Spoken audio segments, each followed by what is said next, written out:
प्रश्न है, हालांकि प्रश्न करने वाला इतना सीरियस नहीं है। दूसरों के लिए प्रश्न किया, अपने आप को शायद फर्क नहीं पड़ता, लेकिन प्रश्न इतना गंभीर है कि मैं शब्द की व्याख्या न करके आज प्रश्नों का ही उत्तर दूंगा, क्योंकि मेरी ड्यूटी प्राइमरीली हजूर पुष्करनाथ जी महाराज ने प्रश्नों के उत्तर देने के लिए ही लगाई है। मैं गुरु नहीं हूं। कोमल ने ज्वाइन कर लिया, उसका प्रश्न था वही आ रहा है, लेकिन मैं सतगुरु के शिष्यों का सेवक हूं। उसका प्रश्न है, गुरु सही है या गलत, इसकी पहचान कैसे करें?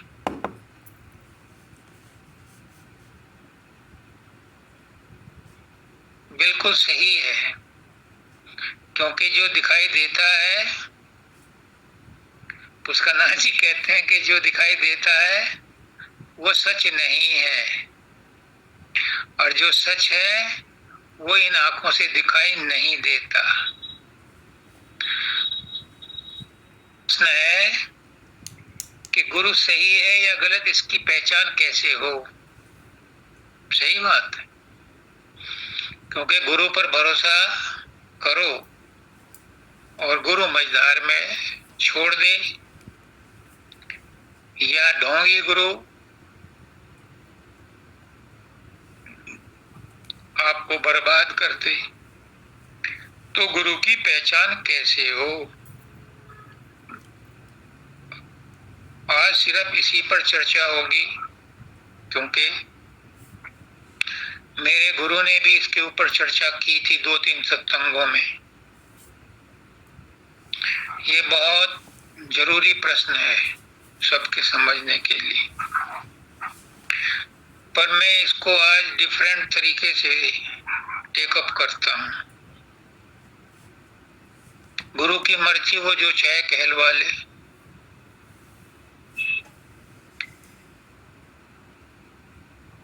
जब हम छोटे थे तो पहले रेडियो पर किसानों का एक प्रोग्राम आता था, रेडियो पर शाम के टाइम। तो उसमें ताऊ था, ताऊ, वो उनके प्रश्नों के उत्तर दिया करता था। ग्रामीण प्रोग्राम था। तो मुझे कुछ याद नहीं है भाई, एक ही बात याद है, और वो मेरे जीवन का सिद्धांत बन गया। वो कहता था कि किसी पर इतना विश्वास करो कि अगर वो विश्वास टूट जाए तो आपको दुख ना हो। कहने का मतलब ये है कि आपने घर में कोई काम वाली रखी है, कोई ड्राइवर रखा है, कोई नौकर रखा है, ऑफिस में आपके अकाउंटेंट हैं, क्लर्क हैं, कैशियर हैं, जहां जहां भी आपका कहीं विश्वास रखना पड़ता है, बिना विश्वास के काम नहीं चलता। तो उतना भरोसा करो, उतने हद तक करो जितना के टूटने पर आपको दुख ना हो। जब मैं पहली बार बैंक में ऑफिसर बन करके पासिंग पावर मिली मुझे, मेरठ कैंट ब्रांच थी पहली, तो मेरठ कैंट ब्रांच में बहुत बड़ा भीड़ हुआ करती थी, और सबके सिग्नेचर देखने के लिए इतनी फुर्सत कहाँ। तो मैंने अपने आप डिसीजन लिया कि मैं 500 रुपए तक के, उस समय की लिमिट बता रहा हूँ, 77 की बात है, 76 की, कि 500 रुपए तक के चेक पर मैं साइन नहीं देखूंगा, टाइम बर्बाद नहीं करूंगा, उससे बड़े अमाउंट वालों पर चेक करूंगा। तो अपने ऊपर एक विश्वास क्रिएट करना पड़ता है, क्योंकि मुझे पता था कि 500 रुपए तक में अगर मैंने घपला कर, मतलब मेरे से गलती से पास हो गया, तो मैं भुगत लूंगा। मुझे अफसोस नहीं होगा। तो किसी पर इतना विश्वास करो कि टूटने पर आपको दुख ना हो, पहली बात। दूसरी बात बाबा फकीर की कहता हूं। बाबा फकीर कहते थे अपने सत्संगों में, मैंने नहीं सुना, मैंने सिर्फ पढ़ा है और उस पर गौर किया है। वो कहते थे, सत्संगियों, तुम्हें क्या पता मैं 420 हूं, ठग हूं। क्या देखा तुमने मेरे चेहरे पर जो मुझे संत महात्मा कहते हो?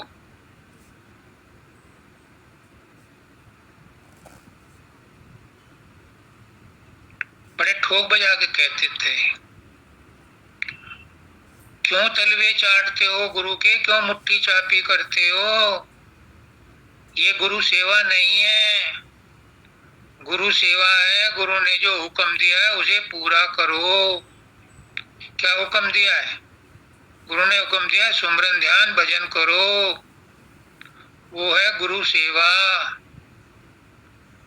लेकिन हम उसे छोड़ के मुट्ठी चापी में लगते हैं।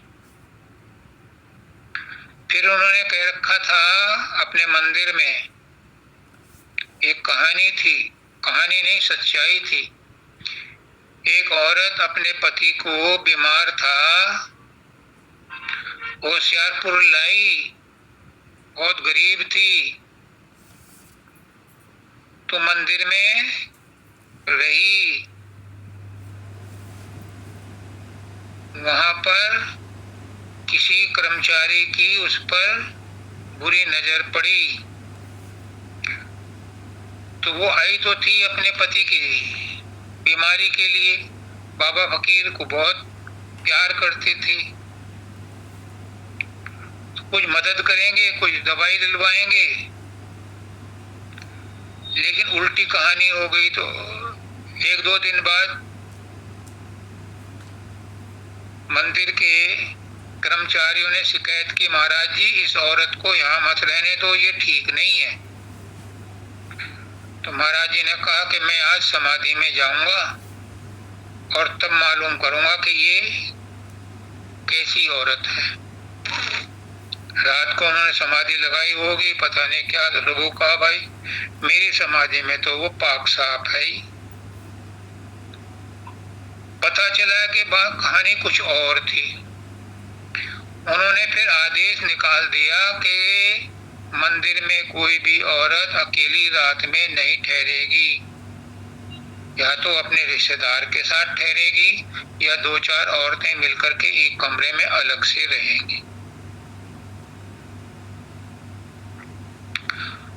अब सवाल ये है कि जिस पर आप आरोप लगा रहे हो, जिस गुरु को बदनाम करते हो, तो अभी थोड़ी देर पहले बात हो रही थी कि एक उंगली उधर उठा रहे हो उसकी तरफ, उसे दोषी ठहरा रहे हो, तो 3 उंगलियां आपकी तरफ भी हैं, आप भी उसमें उतने ही जिम्मेदार हो। ताली एक हाथ से नहीं बजती। मैं किसी की बुराई भलाई में नहीं हूं, मैं सिद्धांत की बात कह रहा हूं। संसार की कोई भी चीज ऐसी नहीं है जो जबरदस्ती आपके गले लगती हो, गले पड़ती हो, आपको चिपकती हो। कोई भी चीज जब तक आपके अंदर अपनी वासना नहीं है, तब तक संसार की कोई चीज आपको प्रभावित नहीं कर सकती। ये प्रकृति का सिद्धांत है, मेरा नहीं है, प्रकृति का सिद्धांत। मैं बड़े दर्द दिल से कह रहा हूं, बहुत आहत हूं इस बात को सुन करके। जिस पर अब भी हम दोषारोपण करते हैं,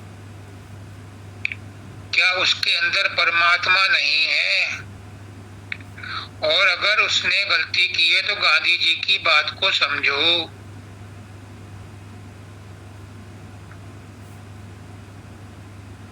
बुराई ही बुरी है। आदमी कोई बुरा नहीं है। हमारा कितना सहयोग है उस बुराई को पनपने देने में। बाबा फकीर ने कहा कि तुम्हें क्या पता कि गुरु सच्चा है, हो सका मैं ठग हूं, 420 हूं, तुम क्यों मेरे पास इतना ज्यादा मुट्ठी चापी करते हो, मेरे पर क्यों इतना ज्यादा विश्वास करते हो। लेकिन जो गुरु पर विश्वास करता है उसे अपने ऊपर अपने आप भी सोचना है कि किस पर्पज से गुरु से संबंध जोड़ रहा है।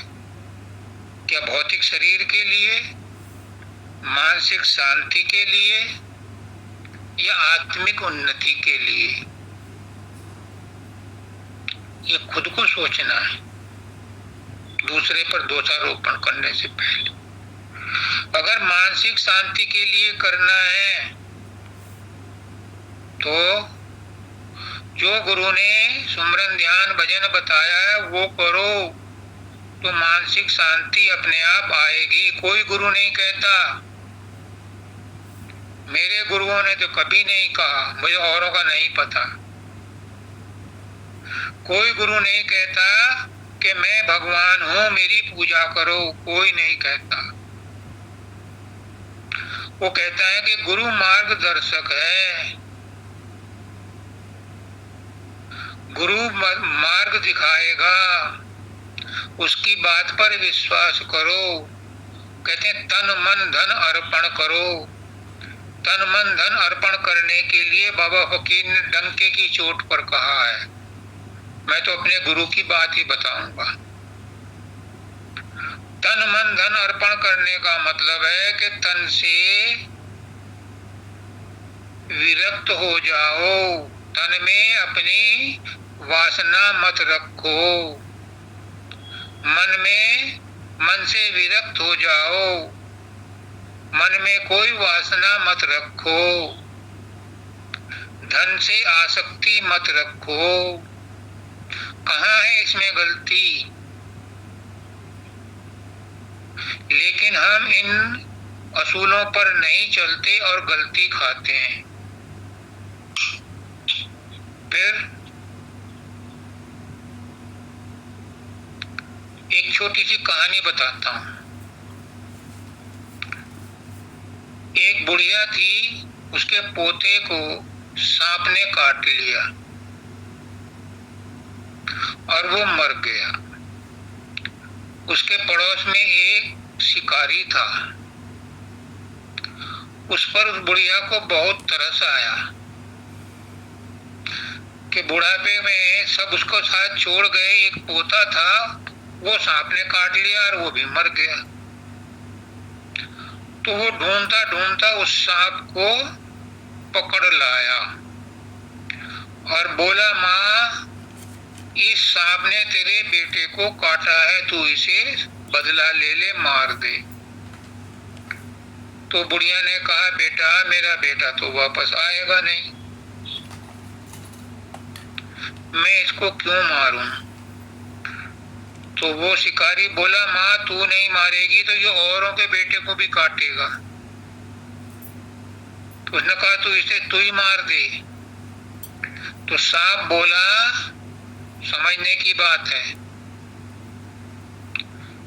कि मैं दोषी नहीं हूं,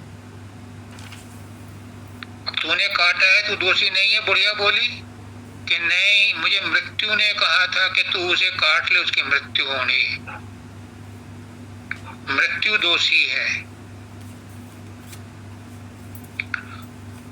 और मृत्यु भी सुन रही थी बात, वो भी वहां आ गई और बोली बुढ़िया से, माँ मुझे दुख है, तेरा बेटा मरा, लेकिन इसके मरने में मैं भी दोषी नहीं हूं। मृत्यु तो हुई मेरे कारण, मैं भी दोषी नहीं हूं। तो फिर दोषी कौन है? काल है। और काल भी सुन रहा था, काल भी आ गया। उसने कहा, ये दोनों कारिंदे मेरे हैं, मेरे कहने से ही इन्होंने उस बच्चे को काटा और वो मरा, लेकिन मैं भी दोषी नहीं हूं। अब बुढ़िया ने कहा कि तू भी दोषी नहीं है तो कौन है? काल ने कहा इसके कर्म ही ऐसे थे, ये अपने कर्मों के कारण मरा है। तुम किसको दोष देते हो?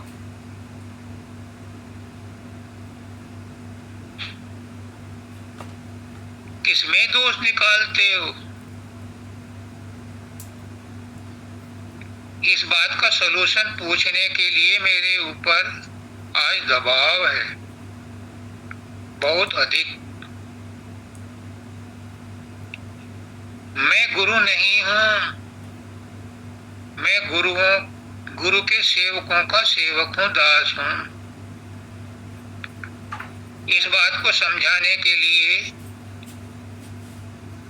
मैं अपने आप से पूछता हूं, मुझे हक है पूछने का, कि तेरी क्या औकात है इतने बड़े प्रश्न को टेकअप करने की, उत्तर देने की?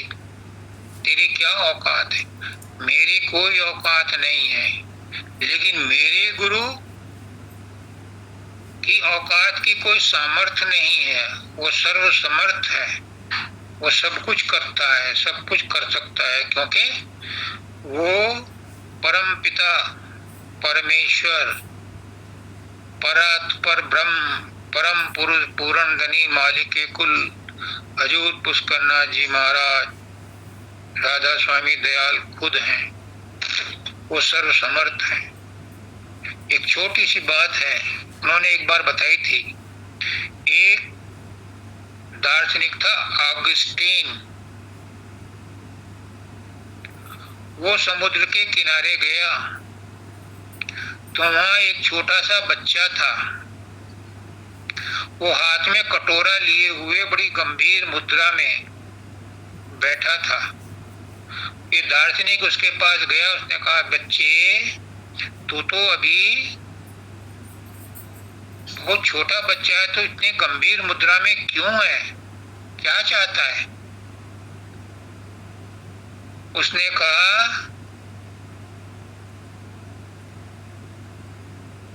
कि मैं तो जो चाहता हूं वो चाहता हूं, लेकिन मुझे ये लग रहा है कि तुम भी मेरी तरह से ही दुखी हो।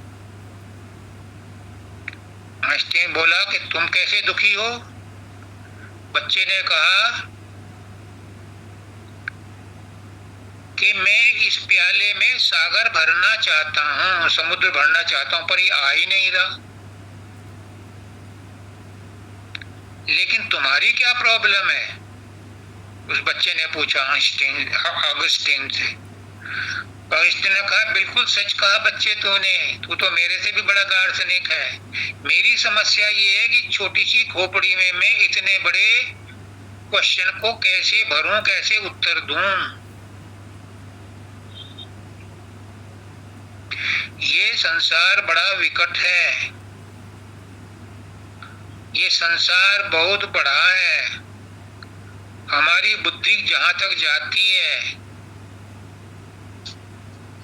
वहां जब अंत हो जाता है, जहां ज्ञान का अंत हो जाता है, वहां से आत्मज्ञान शुरू होता है। तो ये विषय आत्मज्ञान का है।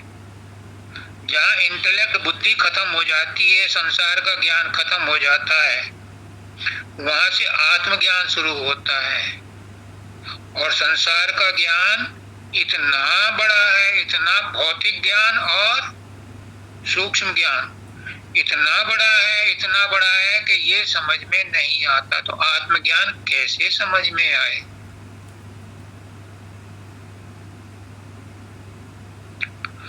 इसलिए उसने कहा कि मैं भी तेरी तरह से बालक हूं, जो इस असीमित को इस सीमित बुद्धि में भरना चाहता हूं। असीम समुद्र को तू प्याले में भरना चाहता है, और मैं असीम ज्ञान को अपनी खोपड़ी में भरना चाहता हूं। तो तेरी मेरी अवस्था एक जैसी है।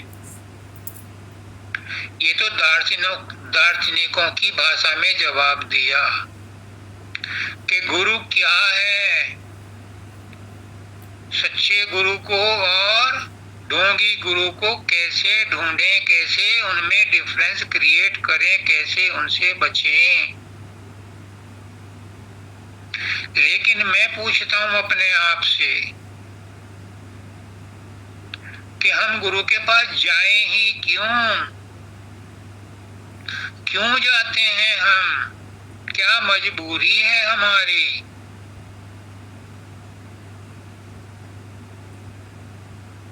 हमारी मजबूरी ये है कि हमें संसार भी समझ में नहीं आ रहा,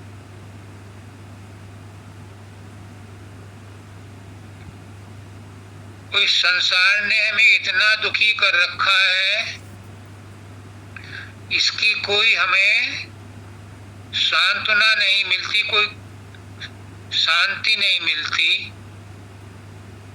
इसलिए हम गुरु की खोज में पहुंचते हैं ताकि वो हमें भगवान का पता दे दे, जिससे हम इन संसार की समस्याओं से छुटकारा पा जाएं।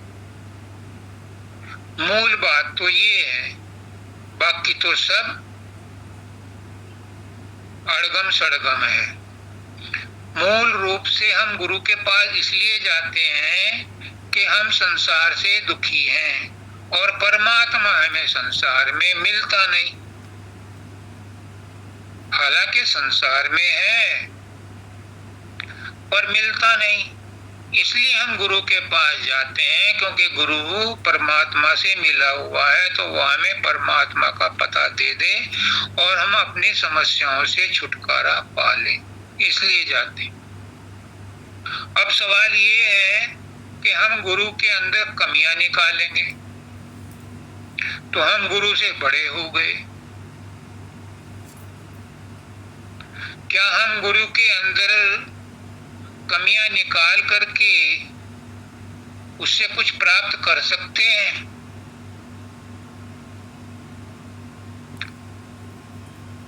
दो साधु जा रहे थे, रास्ते में प्यास लगी, देखा गांव के पास में बाहर कुएं होते थे पहले, एक लेडी पानी भर रही है। तो गुरु ने कहा चेले से कि तू अपने आप भी पिया और मेरे लिए इस कमंडल में ले आ।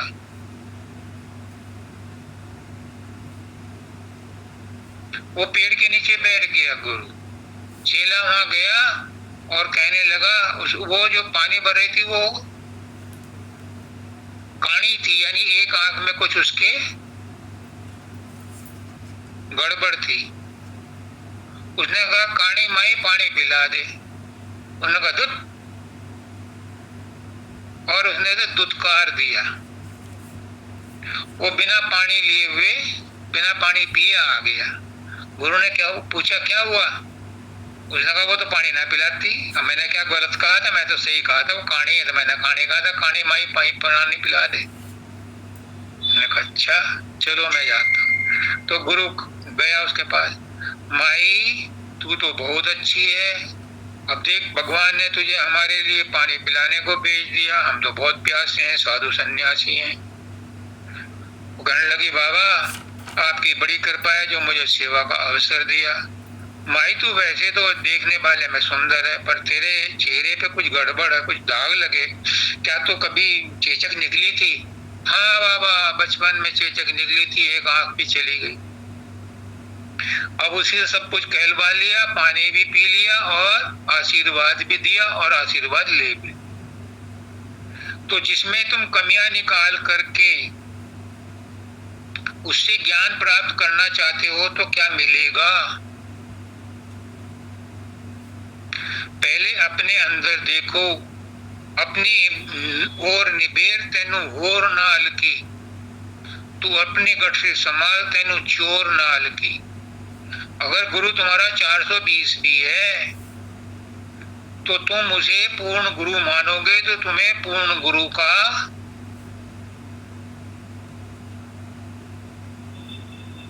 आशीर्वाद प्राप्त होगा। और गुरु कितना ही पहुंचा हुआ हो और तुम्हारे अंदर विश्वास नहीं है तो वो तुम्हारे किसी काम का नहीं है। तुम्हें कोई आत्मिक उन्नति उससे नहीं हो सकती। बाबा फकीर कहते हैं, एक सत्संग में हैदराबाद का एक जिक्र है,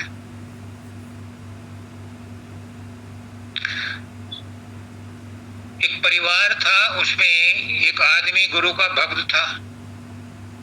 गुरु घर पे आता जाता था और बड़े प्यार मोहब्बत से उनकी सेवा होती थी। तो शिष्य में कुछ रिद्धि सिद्धियां भी आ गईं।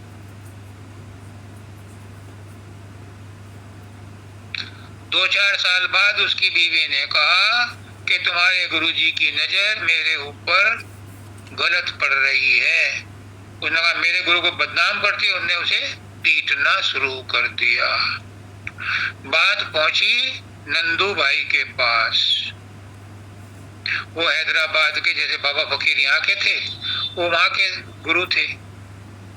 तो नंदू भाई ने कहा कि इसका क्या सबूत है। वो अलग से बात करी, क्या सबूत है। उन्होंने कहा रात को ये जो इमली का पेड़, इस पर चढ़ करके देख लेना। रात को वो गुरु आया और उसने इशारे उशारे किए तो वो इमली के पेड़ पर चढ़े हुए थे, तो उन्होंने उसको पहचान लिया। बात खुल गई, उसकी रिद्धि सिद्धि भी खत्म हो गई। क्यों? क्योंकि जो विश्वास था वो टूट गया। तो किसी पर भी आंख बंद करके विश्वास नहीं किया जा सकता कि ये सच्चा गुरु है कि ये ढोंगी गुरु है। ये तो अपने ऊपर आत्मसम्मान, आत्मबल पर रहने के लिए हर गुरु कहता है। इसलिए बाबा फकीर ने कहा मानवता मंदिर में कोई रात को स्त्री अकेली नहीं रहेगी।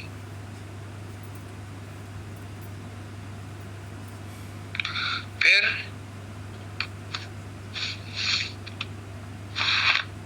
गुरु की पहचान के लिए मोटी मोटी बात बताता हूं। पहचान नहीं कर सकते आप, गुरु की परीक्षा नहीं ले सकते आप। क्यों? क्यों? गुरु की परीक्षा वही ले सकता है जो गुरु से बड़ा हो।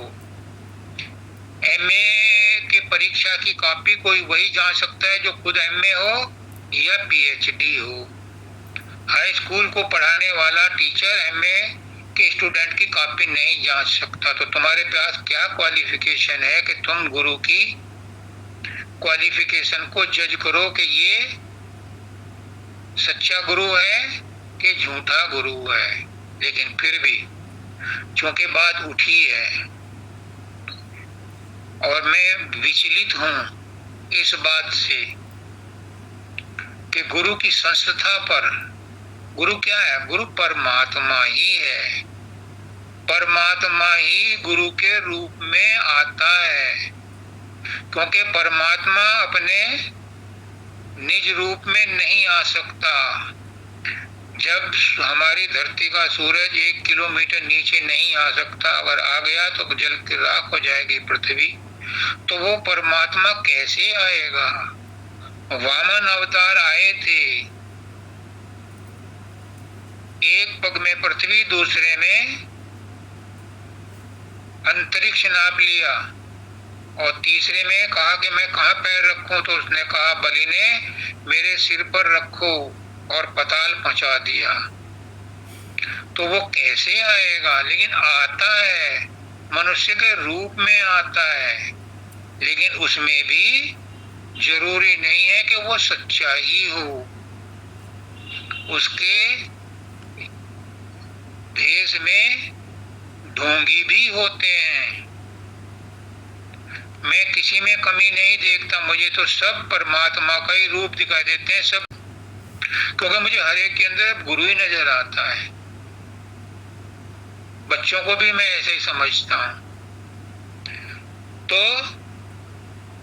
गुरु कि अगर तुम्हें समझ आनी है, तो परीक्षा नहीं कह रहा मैं, अब समझ आनी है, समझना है, तो उसकी शिक्षा और ज्ञान को समझो। वो किस तरह का शिक्षा और किस तरह का ज्ञान दे रहा है। अगर वो शिक्षा और ज्ञान तुम्हारी अपनी समझ के हिसाब से आध्यात्मिक उन्नति की ओर ले जा रही है, तो उसे सच्चा समझ लेना। नंबर 1। नंबर 2, उसका व्यवहार कैसा है, उसका आचार कैसा है, उसकी नैतिकता कैसी है, उसका उठना बैठना खाना पीना बोलचाल कैसी है। क्या कभी वो बहकी बहकी बात करता है? क्या कभी वो नैतिकता से गिर के बात करता है? समझ लेना, अगर ऐसा करता है तो वो सच्चा गुरु नहीं है, क्योंकि सच्चा गुरु हमेशा नैतिकता पर जोर देता है और सदाचार में बरतता है।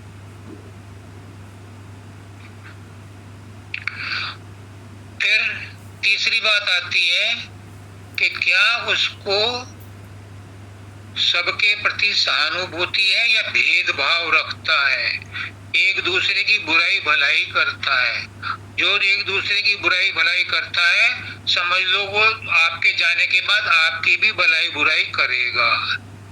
सदगुरु इन चीजों से ऊपर रहता है, उसके लिए सब लोग समान है, किसी में दोष नहीं देखता, वो सबको सदगुरु का ही रूप समझता है। गुरु वो किसी में कमियां नहीं देखता, वो सबको प्यार करता है। एक फकीर था, किसी गांव में रहता था, तो सच्चा फकीर था, लोग बाग उसकी बहुत इज्जत करते थे, खाने पीने का भी ध्यान रखते थे, और वो सबसे बड़े प्यार से बात करता था, छोटे छोटे बच्चों को भी प्यार करता था, बड़ों को भी प्यार करता था, पशुओं को भी प्यार करता था, क्योंकि आदत थी प्यार करने, क्योंकि परमात्मा ही प्यार का नाम है। Love is God, God is love. एक और आदमी था वैसे ही चाल ढाल का, उसने भी दाढ़ी बना ली और वो भी फकीर बन गया और कहने लगा वो झूठा है, मैं सच्चा हूं। और वो भी वैसे ही लोगों से प्यार करने लगा, पशुओं से भी प्यार करने लगा, दिखावा करने लगा। तो एक दिन दोनों आमने सामने मिल गए, कुदरत की बात कुछ ऐसी होनी थी। तो जो सच्चा वाला था उसके सामने से सांप निकला, उसने उसे पकड़ा और चूमने चाटने लगा। थोड़ी देर बाद उसने उस सांप को उस झूठे वाले के ऊपर फेंक दिया, वो भागा चप्पल उप्पल छोड़ के। तो पता चल गया कि सच्चा कौन है, झूठा कौन है। तो आपको भी ये देखना है कि जिस गुरु के पास आप जा रहे हो, जिस पर विश्वास कर रहे हो, उसमें कितनी करुणा है, कितनी सहानुभूति है, क्या वो भेदभाव और लाग लपेट की बात करता है। इससे पहचाना जा सकता है कि वो सच्चा है कि झूठा है। नंबर 4, फोर्थ पॉइंट, कि वो अपने आप में कितना पाक साफ है, कितना स्पष्टवादिता को फॉलो करता है, कितना अपने आप में स्पष्ट बात करता है, लाग लपेट की बात करता है, कितनी बात को उलझा करके सुलझाता है और कितने को सुलझा करके सुलझाता है। उसके बात में कितना दम है, वो कितनी अपनी बात कहता है, कितनी वो किताबों की या दूसरों की कहानियां बता करके कहता है। जैसे मैं बता के कह रहा हूं, मैं भी सच्चा नहीं हूं। आप मानते हो, ये आपका विश्वास है। कितना वो अपने आप में ट्रांसपेरेंट है, कितना वो अपने आप में साफ सुथरा है, और जो कहता है उसकी कथनी और करनी में कितना अंतर है। जो सच्चा संत होता है उसकी कथनी करनी और रहनी में कोई अंतर नहीं होता। और एक लास्ट में बात और समझ लो जो आपको गुरु की पहचान करने में काम आएगी।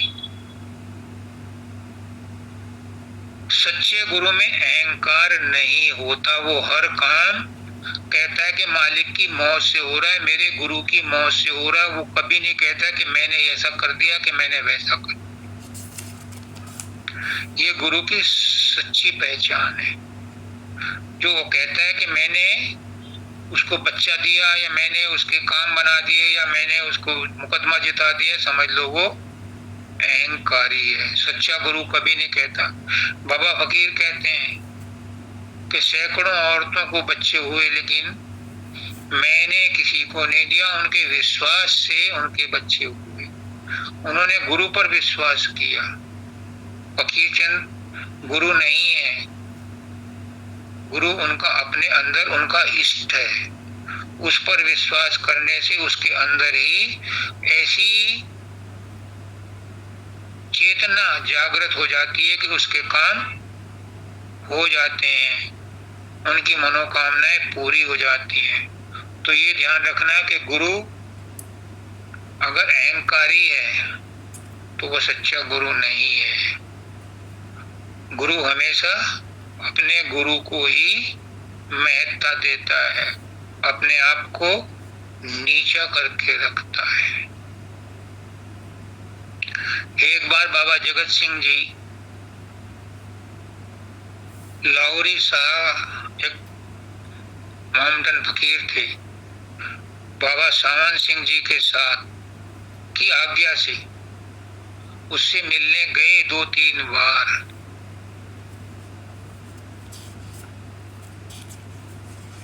देखो समझने की बात है।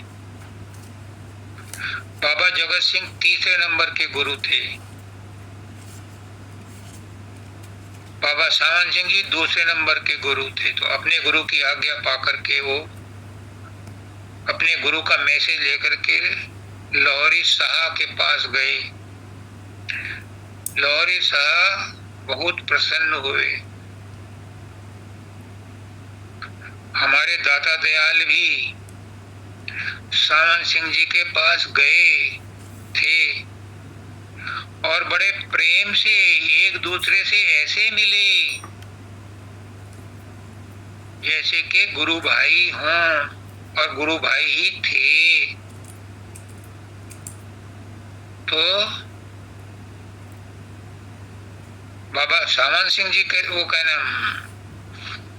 सामन आश्रम वाले कहते हैं, क्या है वो, कृपाल सिंह जी, कि उन्होंने विटनेस, वो उस समय विटनेस थे कि कैसे दाता दयाल और बाबा सावन सिंह जी एक दूसरे के गले मिले, एक दूसरे के पैरों पर झुके।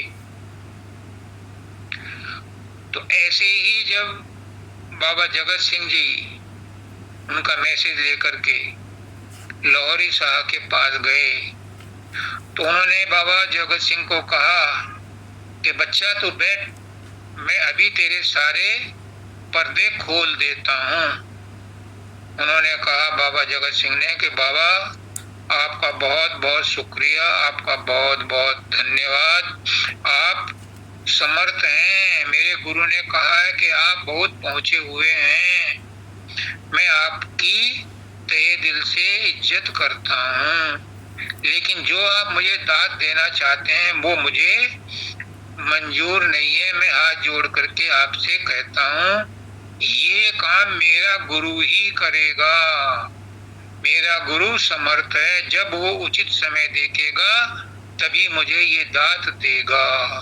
आप अपनी दात अपने पास रखो या किसी और को दे देना। इससे क्या नतीजा निकला? मैं अपने गुरु की सामर्थ्य पर संदेह नहीं करता। मैं कहीं और से किसी और के सहारे कुछ लेना नहीं चाहता। मेरा गुरु सर्व समर्थ है। ये गुरु परीक्षा लेता है कि मेरा शिष्य मुझ पर कितना दृढ़ विश्वास रखता है। अब आप अपने हाथ दिल पर हाथ रख करके देखो कि आप अपने गुरु से किस कदर कितने श्रद्धा और विश्वास से जुड़े हो। दूसरे पर दोष लगाने से पहले अपने अंदर भी झांको, दूसरे में कमियां हैं कि नहीं है। बाबा फकीर कहते हैं कि अगर तुम्हारा गुरु 420 भी है तो भी उसकी बातों पर मत जाओ। गुरु की जात परमात्मा का रूप है, परमात्मा में कभी कोई कमी हो ही नहीं सकती। इसलिए अगर गुरु को परमात्मा माना है तो दूसरा परमात्मा कहाँ से आ गया। ये पुष्कर नाथ जी ने मुझे कहा था कि गुरु को परमात्मा मान लिया तो दूसरा परमात्मा कहाँ से आ गया, किसमें तुम कमियां निकाल रहे हो।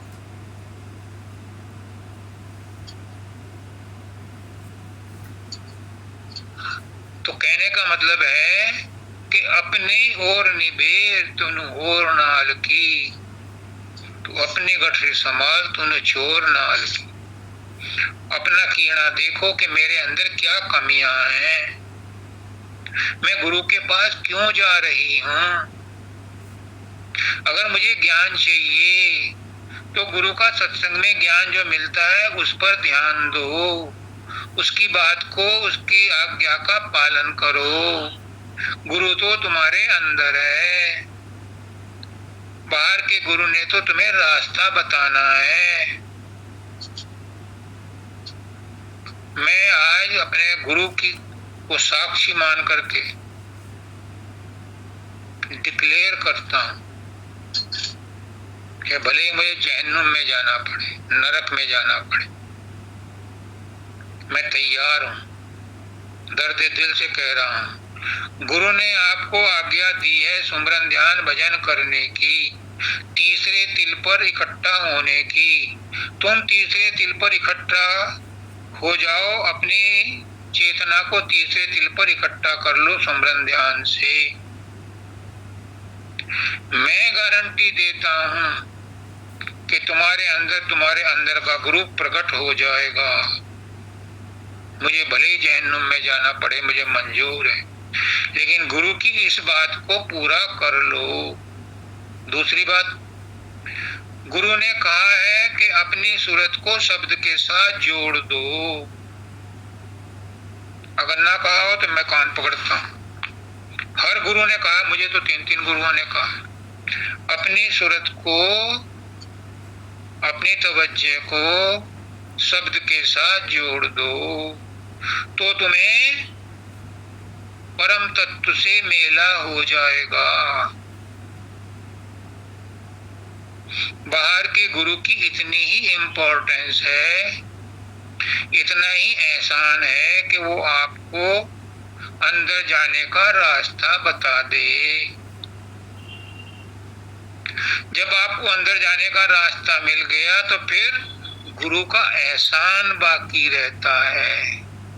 उसको चुकाने के लिए रात दिन भटकता रहता है गुरु, कि कोई ऐसा मिल जाए जिसे मैं गुरु का ज्ञान दे दूं और उरीण हो जाऊं। इसलिए गुरु धक्के खाता फिरता है, रोता फिरता है, जबरदस्ती करता है आप लोगों के साथ कि कोई तो उसकी बात को सुन ले, कोई तो उस पर अमल कर ले। और हम इसी में बैठे रहते हैं कि आजकल के गुरुवाद को, गुरुइज्म को, इसमें ये कमियां है, उसमें वो कमी। अरे तुम्हें कमियों से क्या मतलब,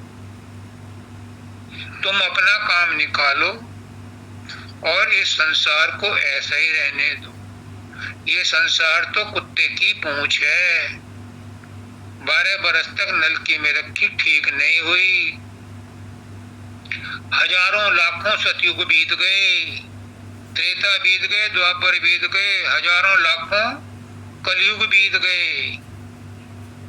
इसे ना कोई ठीक कर सका ना करेगा। ये तो ऐसा ही है, काल का चक्र है। महाप्रलय के बाद भी जब नई रचना होती है तब भी यही विरोधी शक्तियां, सुर असुर आपस में टकराती रहती हैं। इसका कोई इलाज नहीं है। इसका कोई अंत नहीं है। लेकिन इन बवंडर के बीच में भी, इन सब हलचलों के बीच में भी हमें हमारे गुरु ने जो शिक्षा दी है उसके अनुसार अपने आप को, बाबा शब्दानंद जी कहते हैं, संसार को पीठ दिखा करके भाग जाओ।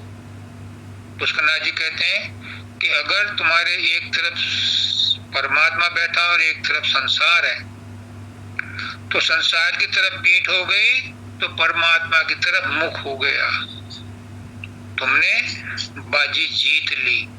और अगर तुमने परमात्मा की तरफ से, गुरु की तरफ से पीठ कर ली और संसार की तरफ से मुंह कर लिया, संसार में ही रस लेने लगे। रस अनेकों प्रकार का है, तो हम परमात्मा से, सद्गुरु से विमुख हो गए। ये विमुखता परमात्मा नहीं तोड़ेगा, ये जिसने विमुखता की है उसे ही सम्मुख आना पड़ेगा। तुलसीदास जी कहते हैं, सन्मुख होय जीवो ही जबहि, कोटि अग्ना फल ना सही तबहि। जैसे ही कोई मेरे सम्मुख आ जाता है, परमात्मा के सद्गुरु के सम्मुख आ जाता है, तो उसके करोड़ों जन्म के पाप नष्ट हो जाते हैं।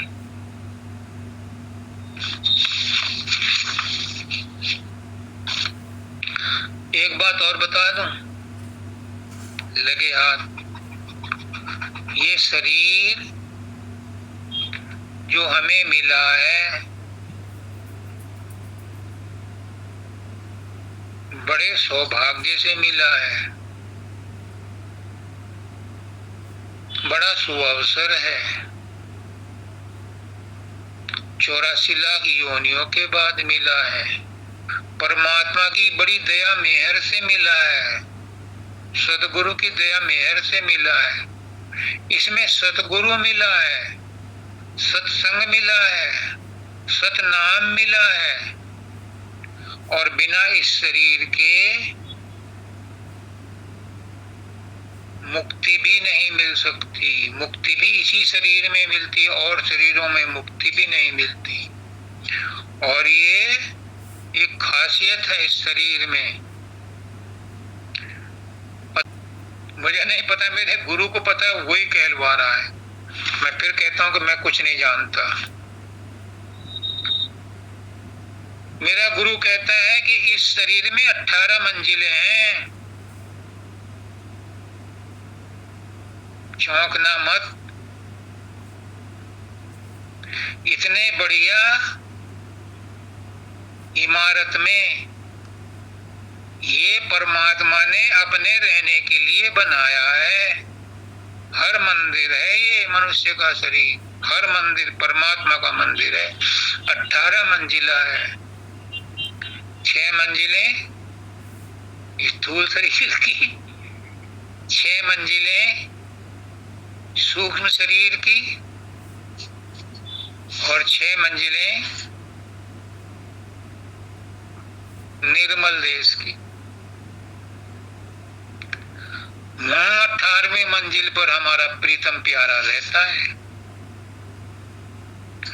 प्रीतम प्यारा तो आपको 14वीं 15वीं मंजिल में ही मिल जाएगा, सतलोक में मिल जाएगा। 18वीं मंजिल में तो राधा स्वामी धाम है, लेकिन 18 मंजिल का मकान है ये।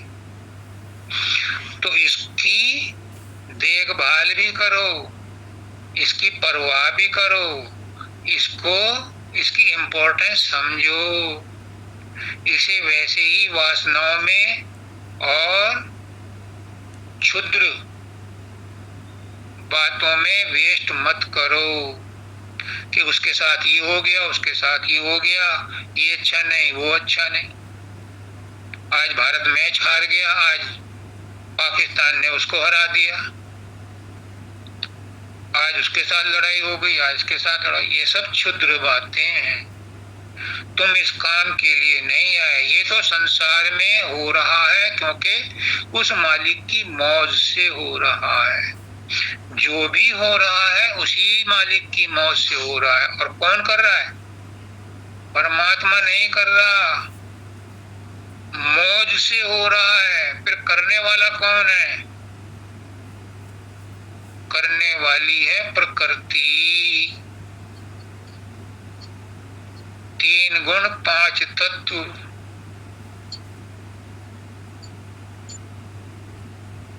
प्रारब्ध और मन बुद्धि चित्त अहंकार, इन सब के संयोग से जो केमिकल रिएक्शन होता है उससे संसार में सब कुछ हरकतें हो रही हैं, परिस्थितियां बन रही हैं। प्रारब्ध परिस्थितियों के रूप में बन करके हमारे सामने आ रहा है।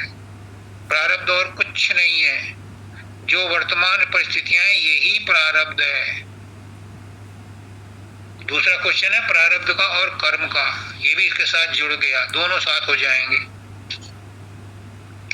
तो प्रारब्ध है हमारे परिस्थितियां जो हमने पूर्व जन्म में कर्म किए थे, वो पक करके इस जन्म में भुगतने के लिए ये शरीर मिला है। वो परिस्थितियां तो टाली नहीं जा सकती, लेकिन अगर सद्गुरु की दया मेहर से हम अपने सुमरन ध्यान भजन करते रहे तो उन परिस्थितियों का प्रभाव कम हो जाएगा। इसलिए पुष्करनाथ जी कहते हैं कि गुरु तुम्हारी सोच बदल देता है। उस सोच में हम उन परिस्थितियों में उतना दुख महसूस नहीं करते जितना कि ऑर्डिनरी आदमी महसूस करता है। कहते हैं कि दुख तो सबको आते हैं, कोई ऐसा नहीं जिसे दुख सुख ना आते हो, लेकिन ज्ञानी काटे ज्ञान करी और अज्ञानी काटे रोए। ज्ञानी तो ज्ञान से उन परिस्थितियों में समझौता कर लेता है कि ये तो ऐसे होना ही था, हो गया, खुशी खुशी उसे सह लेता है, कोई शिकवा शिकायत नहीं करता। अज्ञानी उन्हीं परिस्थितियों में रोता रहता है, उससे वो नए कर्म और बनाता है। प्रारब्ध क्या है?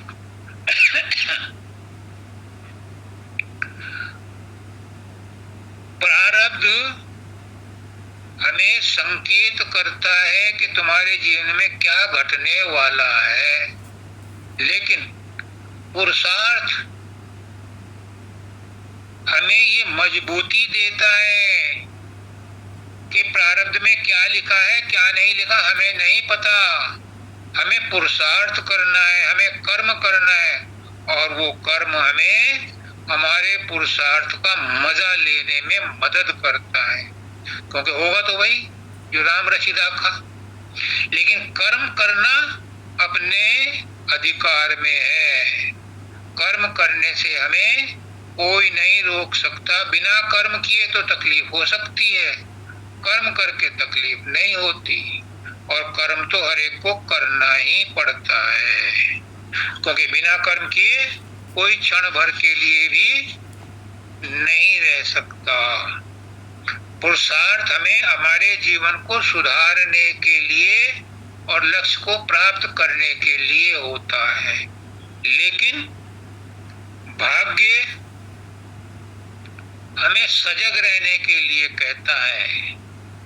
अगर हम भाग्य के प्रति सजग ना रहे और पुरुषार्थ में ही उलझे रहे, इन दोनों में बैलेंस नहीं बनाया, तो जीवन का चक्र डामाडोल हो जाएगा। ये तराजू है, मैं बनिया हूं इसलिए मुझे तराजू की याद है कि दोनों में बराबर वजन रखना है, पुरुषार्थ भी और भाग्य भी।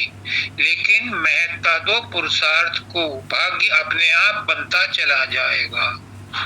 पहला जो भाग्य उसे नहीं बदल सकते, परिस्थितियां तो वो आएंगी क्योंकि वो तो उसी के हिसाब से हमारे शरीर का ताना बाना बुना हुआ है। अगर उसमें गड़बड़ की तो शरीर का ताना बाना छिन्न भिन्न हो सकता है। लेकिन हाँ, पुष्करनाथ जी कहते हैं इस जन्म में अच्छे पुरुषार्थ करोगे, अच्छी स्क्रिप्ट लिखोगे तो अगला भाग्य बहुत सुंदर होगा और अपने भाग्य को बदल सकते हो। जो आगे का भाग्य बनने वाला उसे हम आज लिख सकते हैं, आज बदल सकते हैं। पुराने को नहीं बदल सकते, अगले वाले को बदल सकते हैं। तो इसलिए पुरुषार्थ और भाग्य में ये अंतर है। जो पुरुषार्थ है उसी से हमारे धर्म कर्म बनते हैं। भाग्य से धर्म कर्म नहीं बनते, भाग्य से परिस्थितियां बनती हैं। धर्म करने के लिए कर्म करना जरूरी है। प्रारब्ध से धर्म किसी का न बना न बनेगा। धर्म करने के लिए कर्म करना जरूरी है, इसलिए पुरुषार्थ की ज्यादा इंपॉर्टेंस है भाग्य से। और भगवान कृष्ण कहते हैं कर्मण्येवाधिकारस्ते मा फलेषु कदाचन। तुम कर्म में विश्वास करो, कर्म करो और निष्काम कर्म करो। फल की इच्छा मत रखो, भाग्य की इच्छा मत रखो, तो तुम अपना जीवन में सुखी रहोगे, इस जीवन में भी और इस जीवन के बाद भी। कहते हैं कि जो लाइफ इंश्योरेंस है ये जीवन में भी काम आती है, जीवन के बाद भी काम आती है। तो निष्काम कर्म हमारे इस जीवन में भी काम आते हैं, इस जीवन के बाद भी काम आते हैं। तो कर्म तो आपको करने हैं।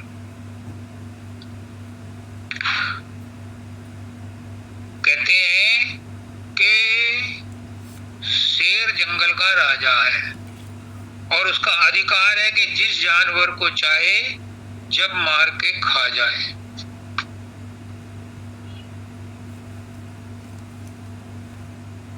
उसका अधिकार है, वो जंगल का राजा है, वो हाथी को भी मार लेता है। हालांकि हाथी को मारता नहीं है, लेकिन जरूरत पड़े कभी तो मारने में उसे कोई दिक्कत नहीं है।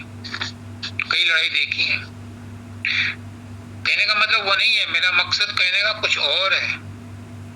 कहते हैं कि उसको अधिकार है कि वो जिस जानवर को चाहे मारे, लेकिन बिना पुरुषार्थ के कोई भी जानवर, यहाँ तक कि खरगोश भी उसके मुंह में अपने आप नहीं आता, उसे पुरुषार्थ करना पड़ता है, तब उसकी भूख मिटती है।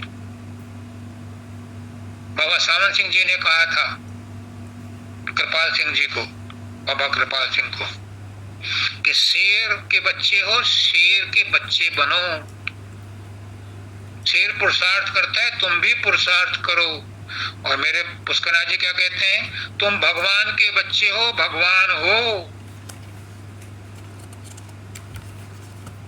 उनको कहा था शेर के बच्चे हो, शेर बनो। मेरे पुष्करनाथ जी ने क्या कहा, तुम भगवान के बच्चे हो, भगवान बनो, पुरुषार्थ करो। कृष्ण भगवान कहते हैं गीता में अर्जुन को, मैं पुरुषार्थ करता हूं, अगर पुरुषार्थ ना करूं तो सब आलसी हो जाएं। देख इस समय भी मैं तेरा रथ हाँक रहा हूं, मुझे कुछ करने की जरूरत नहीं है। मेरे एक इशारे पर प्रकृति सब कुछ करती है, लेकिन फिर भी मैं पुरुषार्थ करता हूं। तो पुष्करनाथ जी कहते हैं तुम भगवान हो, भगवान के बच्चे हो। भगवान पुरुषार्थ करते हैं, तुम भी पुरुषार्थ करो। कहां जाओगे बच के? अगर आलसी बनना चाहो तो बन सकते हो, ये योर चॉइस, ये आपने विकल्प चुन लिया। फिर परमात्मा को दोष मत देना। परमात्मा उन्हीं की मदद करता है जो खुद की मदद खुद करते हैं। God help those who help themselves। आज मुझे बहुत विचलित किया इस प्रश्न ने, किस पर दोष लगाते हो, किसको चांटा मारते हो? ये चांटा किसको लगता है? दूसरों को दोष देना तो आसान है कि आजकल गुरु जो है ढोंगी हैं? तुम क्यों उनके जाल में फंसते हो? तुम अपना विवेक इस्तेमाल करो। तुम्हें कौन जबरदस्ती खींच करके ले जाता है? कोई बंधक नहीं है, सब स्वतंत्र हैं। आजकल बंधक प्रथा खत्म हो गई है।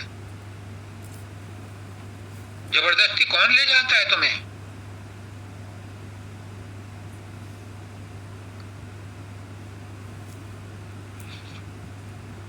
पुरुषार्थ के बिना भाग्य नहीं बदलता। पुरुषार्थ से भाग्य बदला जा सकता है।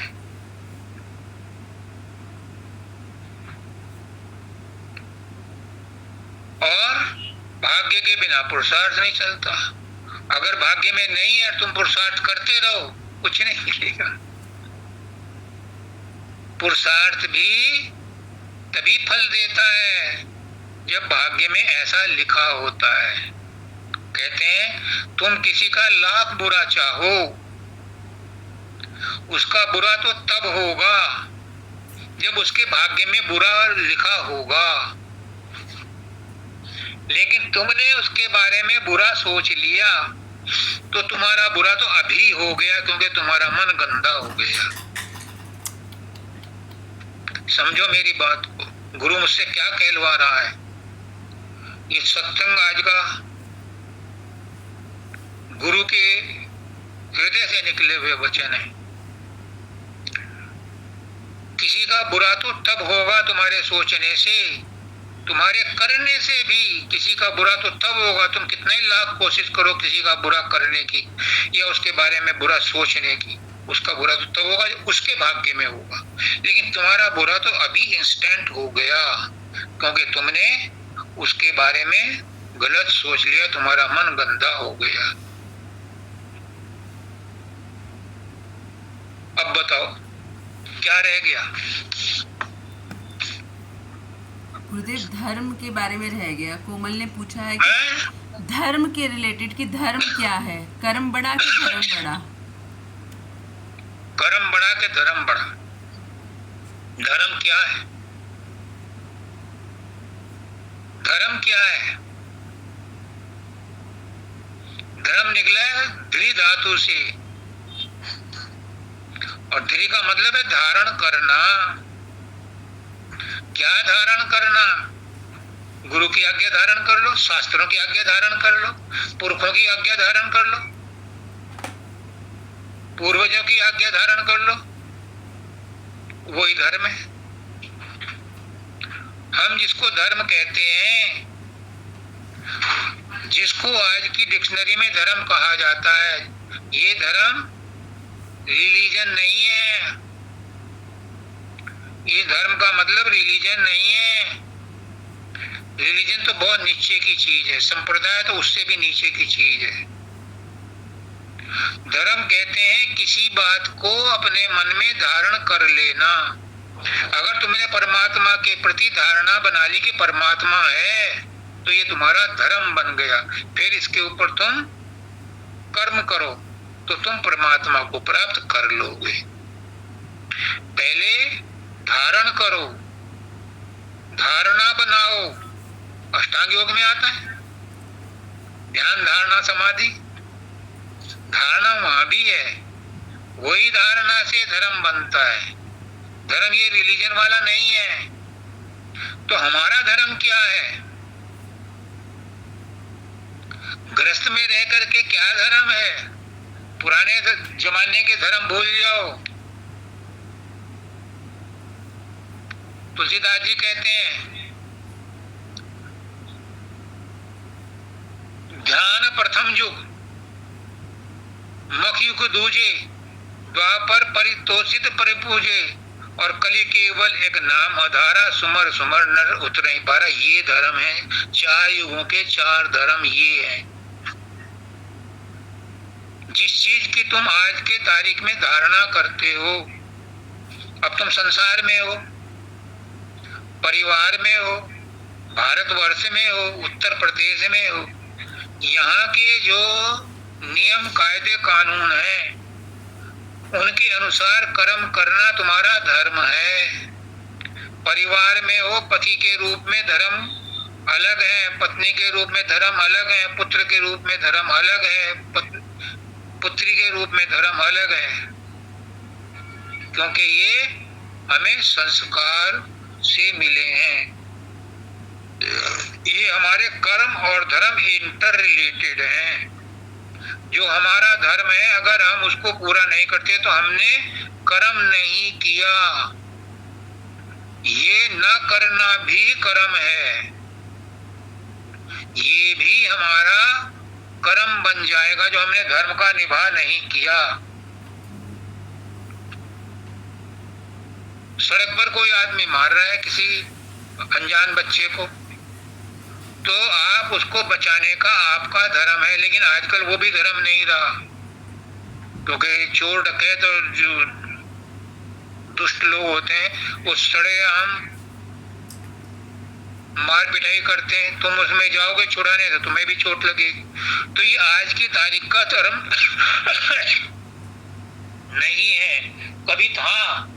ये धर्म समय समय पर परिवर्तित होते रहते हैं, कोई धर्म टिका हुआ नहीं है।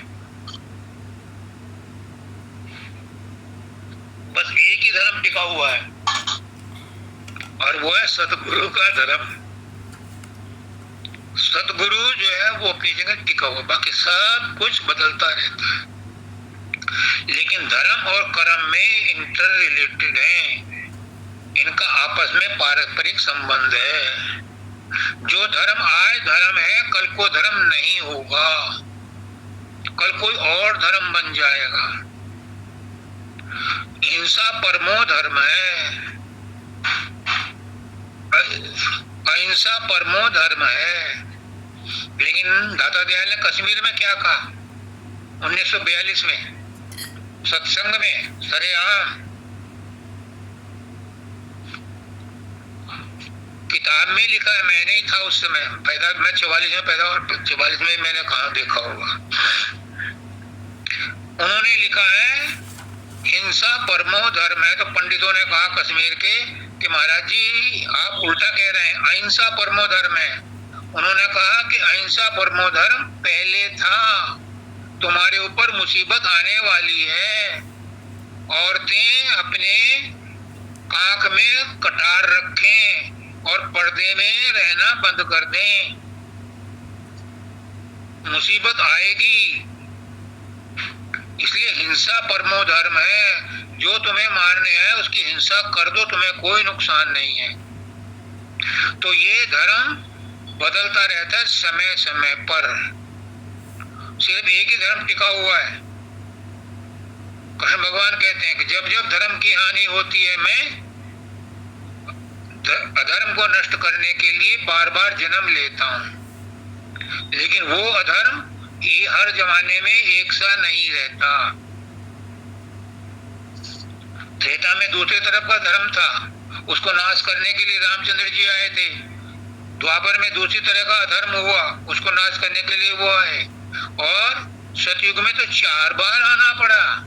अलग अलग धर्म की हानि हुई थी, इसलिए कलयुग में 4 बार आना पड़ा। त्रेता में 3 बार आना पड़ा, द्वापर में 2 बार आना पड़ा। तो ये धर्म दो दफे आना पड़ा, एक कृष्ण के रूप में, एक भगवान बुद्ध के रूप में। भगवान बुद्ध ज्ञान के अवतार थे, वो ज्ञान देने आए थे। इसी तरह से ये धर्म कोई एक टिका हुआ नहीं है, हर युग का अलग अलग धर्म होता है, हर जाति का अलग अलग धर्म होता है, हर आश्रम का अलग अलग धर्म होता है। संन्यास आश्रम का अलग धर्म है, वानप्रस्थ का अलग धर्म है, गृहस्थ का अलग धर्म है, ब्रह्मचर्य का अलग धर्म है। तो सब धर्मों को एक साथ नहीं व्याख्या कर सकते। जिस धर्म में जिस स्थिति में हो, उस स्थिति में तुम्हारा क्या धर्म है, ये तुम्हें अपने विवेक से डिसाइड करना है। लेकिन साथ में इसके कर्म होना जरूरी है, वरना तो आपने ना धर्म किया ना कर्म किया, तो क्या हुआ, ये भी एक कर्म बन गया अगले जीवन के लिए। तो आज का काम खत्म हो गया।